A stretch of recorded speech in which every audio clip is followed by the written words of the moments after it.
And next up we have Jin from Anime Ninja Land competing in the gold medal match for long jump. This game is top quality, everyone.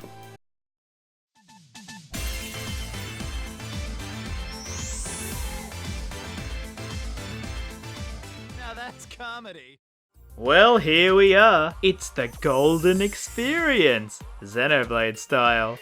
So for those not in the know, this game was made after Xenoblade Chronicles 2, but takes place 500 years before its story, which means we ain't got our racing car boy anymore. As here, our main character is Laura with her blade Jin. Also, I will mention you might want to check out my videos on Xenoblade 2 beforehand, as I won't be repeating things that I mentioned there. But then again, reviewers said that this game is apparently standalone. So... Are you really sure about that? Not really. Okay, so this game starts out on the Torna Titan, where Jin and Laura are under attack by some big boy. And the first thing you will notice is that we can finally control the blades. Oh, a feature that would have been so amazing in the main game is now a big selling point here. I'll get into it later on when we got more characters. Give me a chance too. I mean, hey, sure, you can attack if you want to, matey. But for now, these two travel through the area till they come across a burnt village with one lone surviving boy. My name is... I see. And thus, we got a brand new party member with many different skills and ability. Oh wait, no. He's an NPC, he doesn't help us in battles at all. How sad. We then get some boring political stuff with this game's Praetor, some guy. Then cutting back to our main duo, who discuss some things at a campsite. I'll get into it a bit later on, but let's just say these areas are a little bit glitchy. The two reveal how they are part of a mercenary group and that they should report the burnt village to their leader the next day, while meeting up with another blade called Hayes, who is helping Laura search for her lost mother. But when they get to the said meeting spot, they find it destroyed by what looks to be Malos, an all-powerful evil Aegis blade accidentally released into the wild by this totally good guy. It's almost like ass. What the? And I guess it's a perfect time for our first boss battle against one of Malos's mechs. Well, I meant perfect time in a metaphorical sense. But we are saved by the supposed hero of the people and his blonde simpleton. This is Adam, who is the Prince of Torna, alongside Mithra, the other Aegis blade, like the yang to Malos's yin. And well, I guess Jin is kind of a stolen blade, as the previous owner before Laura had stolen his core crystal. So guess we are the bad guys and they try to take us in. Huh? That last attack, those behind it blasted is absurd. Huh? I really like you two. Sir! Oh no, it's a new character. A little fox boy. I'm sure I will enjoy his character growth very much in the entire story. What a sad tale. Oh, here we go again. So after wowing them two with our strength, they have a chat with us. Adam agrees to not turn us in about the stolen blade Jin if we join him in taking down Malos. I mean, hey, sure, why not? But before that, can we make a quick stop in finding my mother? No, you know what I am, right? Lacking in compassion. Huh? So this turns into a running theme with the game. Mithra is made out to be, well, an idiot. And now, while I disagree with a lot of it, like there are times in the game when no one is talking, then one of them will go, "Oi, Mithra, stop being so mean." And she's like, "Oh, wait, what did I do?" In this game, the other characters really pile it on her, saying how she's just a dumb blade who doesn't understand humanity. I know the game is trying to do those, personality growth things, but the thing is, well, she's like that at the start of the main game. So from this fact, I know she isn't going to change much, so I don't honestly see why everyone bullies Mithra. It makes for a good video title though. Jerk. But Hayes chimes in saying she's found Laura's mother in Torrigoth, and thus we head there, while some creep creeps on us. And yes, to you smart viewer, this is the dude who stole Jin's core crystal and who abused Laura and her mother a while ago. So I guess he's going to be a bad guy in this game. Just a hunch. What? I'm getting sharper, keener. That's interesting. And so we reached Torgoth and found, it's all burnt down. And deeper in we find a cemetery with one of the graves having a charm Laura made for her mother. But while leaving, the group is surrounded by Ardanian soldiers. And we meet Bridget once more, who does battle with us. She is the royal blade, and for one so high and mighty, she, joins in on the Bully Mithra campaign. Ugh, come on! That was a pretty cheap trick. Cheap, you say? Don't be absurd. It's called tactics, look it up. But perhaps that's something a Simpleton like yourself. could never hope to comprehend. A simpleton? Hayes, however, uses her OP pause any blade attack thing that she rarely uses in the story again to stop the fighting. And Emperor Alphonse comes in with his other blade Aegeon. And yes, this is Emperor Alphonse from Fire Emblem Heroes, not to be confused with Alphonse from Xenoblade 2 or Alphonse from Fire Emblem Heroes. Yes. Anyway, Alphonse is buddies with Adam somehow and invites us back to his flagship. Yeah, there it is. Laura and Hayes stay back as Laura wants more time alone with her mother. And so we cut back to Indol time, you know, the big high and mighty religious place that controls everyone, where we see young Amalthus, who is definitely not evil, and some other creepy dude. Like seriously, you don't design a character like this and not expect him to be the bad guy. Indeed. They discuss things like how core crystals contain DNA in all beings, blades eventually turn into titans, Mind-boggling. or i.e. things that you already know from the main game. Indeed. And we cut back to the ship, as the game can't get enough of the good boy, definitely not evil Amalthus, with another flashback to when Mithra and Adam first met him. And she's a woman, too. Quite lovely indeed. Great. I guess since we don't have Gramps here, some other old man has to take the pervy role, eh? You. So we see the plot device of leave characters off screen, so then we have to rush in to save them. As Aegeon, who by the way is literally the most bland designed main blade I've ever seen in my life, What? running in to tell us that some evil looking dudes were approaching the cemetery. And we rush out to Laura and Hayes, who are under attack by the old one-armed creeper from before, who has an Aussie accent, I had a soft spot for her. making it very apparent that he hasn't forgiven Jin for cutting off his arm from last time. Well, you know the drill. Win the battle, but lose in the cutscene. And when all hope is lost, Jin comes anime charging in and chops off both of his arms. And when he goes for the kill, Laura stops him, letting the Aussie escape as she doesn't want him to die in front of her mother's grave. We return to the flagship, while the Aussie trips over, unfortunately for him, landing right near the Eye Man, who has some hankering for some illegal testing. Stop it!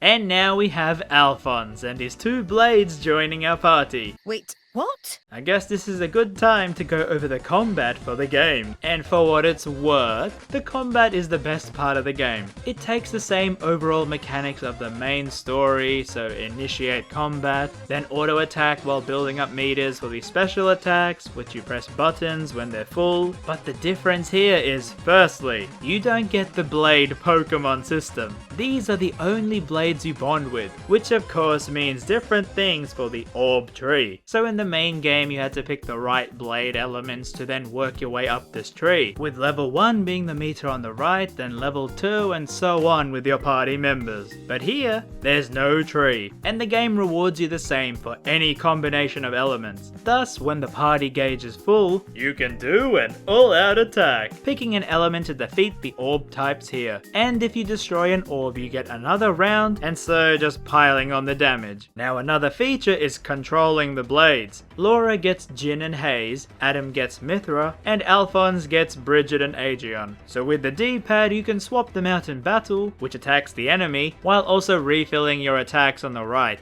You will want to keep doing this in each battle, which also makes the combat way more engaging and hands-on than the main game. I prefer this style so much more, and kind of wish they could somehow patch this into the main game, because after controlling the blades here, you can see what you're missing with the main game when you have so many blades to choose from. And then I guess, the other mechanics are mostly the same, like upgrading your weapons and abilities, and yes, you have to go into the field skill tree to make sure it unlocks for use, but however, thankfully, there is no gating the story with field skills like in the main game. Instead, you have the dreaded side quest system. Oh no. So in this game, there is this thing called community, and it opens up every single time you talk to someone. Just please stop. Yes, I know you can turn it off in the settings. You don't mean it. So with that, it doesn't mean anything. Yep, it's pointless. Know what you should look out for as the side quest people, and talking to them unlocks their side quest.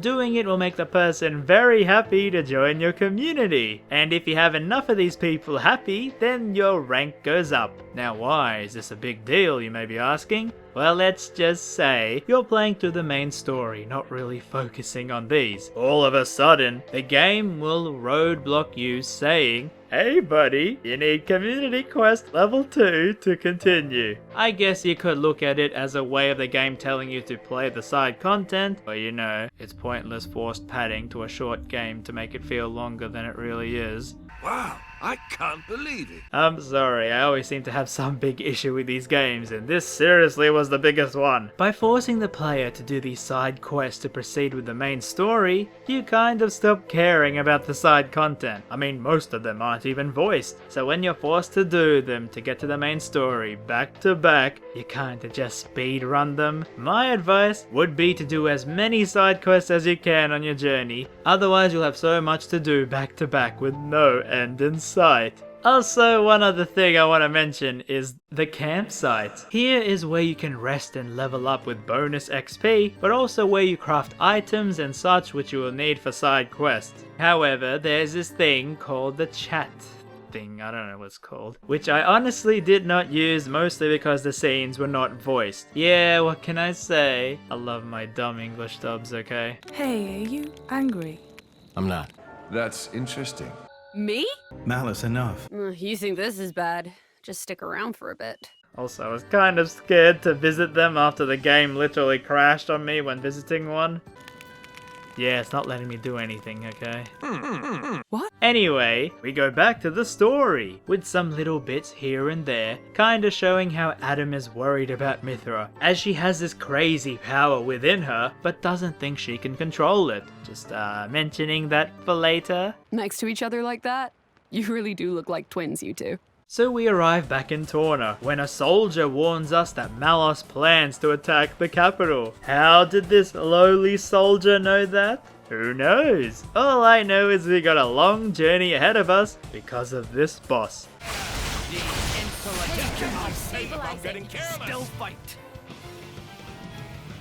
Well, that's the end of my review, everyone. But how?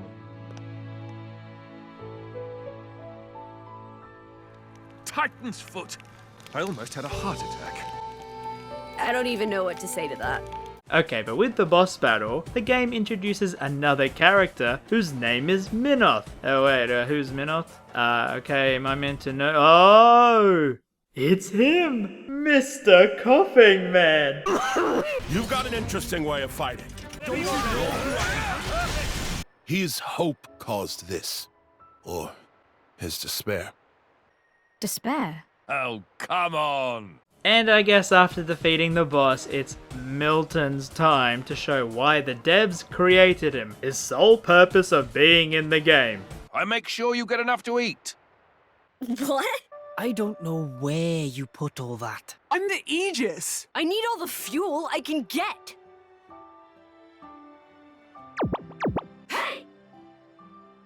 Where are my extra rations? Brilliant, amazing, a character purely created to bully Mithra. Yeah, I don't like him very much if you can't tell. Really? But we cut back to good, not evil Amalthus and his mate No Eyes, who brought the Aussie back with him, and is like, yeah, alright, let's just test something on him. I'm sure this won't come up in the game ever again. Liar! So moving on with the group, they arrive at Hyber Village, a place where Jin finds his old diary, as blades sorta lose their memory every time their owner dies, so writing in a diary is a good way to remember things. And in it he finds a photo of his old driver. Laura comes in and well, acts very out of character. I am who I am. I do not change. Laura, you okay? What happened? You got me right here. My heart's pounding! What? No reaction? What the hell is that? And then at night we get a scene that definitely hasn't been done before. Oh, you're such a pain in everyone's bum. You know that, you simpleton. Amazing. Really? Then after crossing a harmless desert, this all feels familiar, doesn't it? Indeed.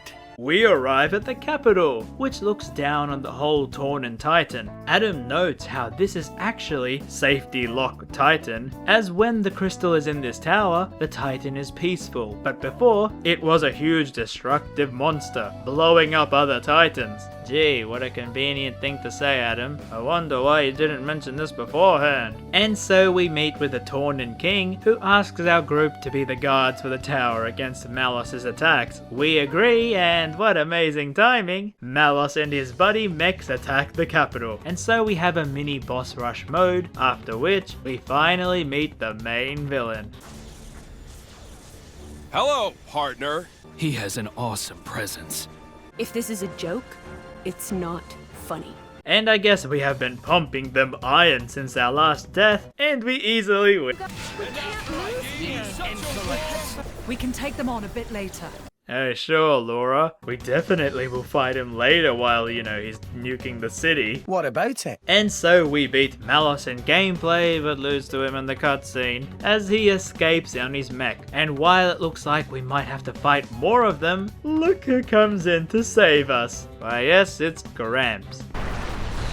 Knuckle! Wait. I thought his name was Gramps, formerly Azurda. Who the heck is Nuncle? Like, I'm sorry, why is no one else getting worked up on this? Am I the only one who cares about the lore for this creepy old dude? Womb? Yeah, it's a game. Gee, thanks for reminding me. That's interesting. And so we ride on Gramps, but are too late, as Malos T-poses out with the crystal, going to the Titan head to awaken its dragon mode. But before that says, you know what? I'm having too much fun with you with this rodeo. I'll wait for you to arrive. So I guess instead of going there straight away, we chat to Gramps in the Titan womb. Womb? Which is where the blades are born. Were you born here too, Azurda? Wait. Now she calls him Azurda? And this wasn't mentioned in the game before? What about Nuncle? You can't just keep making up names for him. Anyway, for doing good, Laura gets knighted for some reason, because we have plenty of time to do this while Malos just twiddles his thumbs over there. And then we have even more time to waste because, guess what? We are roadblocked unless we do some more side quests. And what side quests would those be? Oh, nothing. Except for helping this disgusting Nopon. What? Why? So after resting at an inn, because I'm tired from all these side quests, we decide to leave the kids behind. Oh, don't worry, you won't miss this perv. And thus we head on towards Malos, but like not before some dungeon crawling in a really well designed cave. I gotta hand it to them, they do make some really cool world design when they feel like it. So we make it to the top, and I guess this is the final battle. You know, the point in JRPG is when you finish the game it will load back here, which is a good place to throw up a finale spoiler warning because yes, no part 2 here, we're finishing this interesting game in one video. Anyway, moving on, we meet Malos who summons his mech to attack the Titan's core to make it more mad, and after it goes dragon mode, Mithra summons her pet Rayquaza, but it like dies in one hit. Dragon types, am I right? No. So Mithra summons her other pet Siren, while Malos summons his one, and we get a really cool battle where instead of a party gauge, doing attacks builds up this meter, and once full, our mech will attack his to just fill it quicker than Malos can. He, however, really just wants to see some mayhem, and sends his Siren to attack the capital, absolutely obliterating it, killing everyone there, including some kids we left behind. And well, Mithra had a thing for Milton's verbal and physical abuse and cries out in anger, going berserk mode, and fights Malos super anime style. They both then pilot their own sirens, absolutely going nuts at each other, destroying more of the Titan. Mithra, however, is still holding on, trying her hardest to not go crazy, but she then unleashes a huge attack that destroys Malos' siren, presumably killing him into the cloud sea. But you know he'll be back. Of course he'll be back. Indeed! This attack, however, does massive damage to the Titan, exploding its core. This almost kills our main party, if not for the brave Alphonse, who sacrifices himself to save us. Mithra falls unconscious onto Adam, and the flagship takes them to the survivors of the capital, where we see and Milton with old Fox Boy dead. This despair causes Mithra to cry out as she realizes she was the cause of all these deaths and seems to forget that Alphonse died as well, thus locks herself away in the weaker form of Pyra. We then get the farewells as Adam says he's going to hide his sword and Pyra away as they are way too powerful, while Hayes, Jin and Laura go the other way. Now this is where the game would end, but oh no, we get to see this. Yep, old No Eyes turned him into this blade human monster machine hybrid, and he's hell-bent on destroying us. But we easily defeat him, which makes Laura finally happy that her mother can rest easy, even though Jin could have solved this problem half a game ago. And back at Indol, we see happy scenes and peaceful activity as Amalthus calmly becomes the next Praetor. Oh, he's definitely not an evil guy at all, everyone. Are you completely incapable of saying something without sarcasm? Sorry. His first decree is to send his force to attack Jin.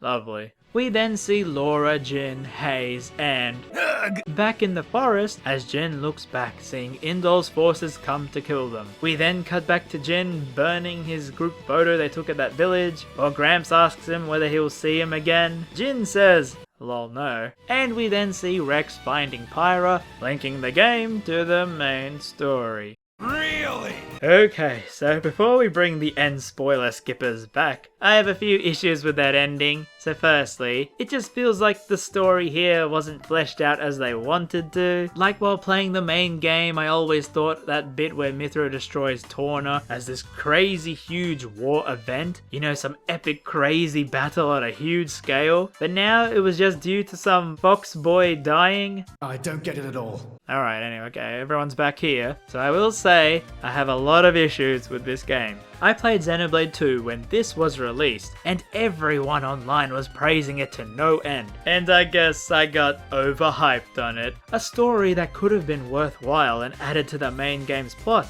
I mean, I love the main game, it's one of my all-time favorites, but this just felt a bit too rushed. I mean, looking back, I honestly would have rather this story not existing at all and let my imagination take over. And it's not like the game really warranted existing because it kind of was a bit short and they had to bloat it out with some padding of side quests. Of course, it could be also due to me missing the main party members and not really caring for these new characters, especially since, you know, this is 500 years ago. All the humans in this game are dead by the time Rex comes in. You know that's going to happen. This situation kind of reminds me of a reverse Tales game, as Zestiness was made first, then Berseria, which was a prequel to its world, but its story and gameplay were both huge improvements over Zestiness.